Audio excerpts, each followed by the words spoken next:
Vamos conhecer o som das letras. Esse é o nosso alfabeto. Nós vamos conhecer hoje cada letrinha com o seu som. Bora lá? Letra A. Seu som? A. Esta é a letra B. Seu som? B. Esta é a letra C. Seu som? Essa é a letra D. Seu som? D. Essa é a letra E. Seu som? E. Essa é a letra F. Seu som? Essa é a letra G. Seu som? G.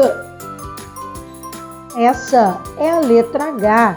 A letra H não tem som. Essa é a letra I. O seu som? I. Essa é a letra J. Seu som? J. Essa é a letra K. Seu som? K. Essa é a letra L. Seu som? L. Essa é a letra M. Seu som?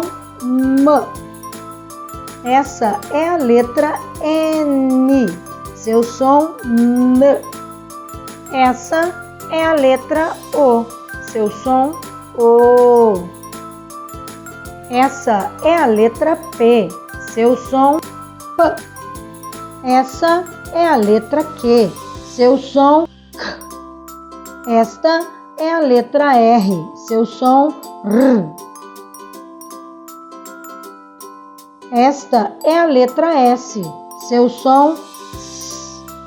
Essa é a letra T. Seu som? T.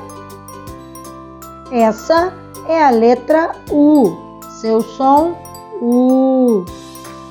Essa é a letra V. Seu som? V. Essa é a letra W. Seu som? V. Essa é a letra X. Seu som? X. Essa é a letra Y. Seu som? I. E essa é a letra Z. Seu som? Z.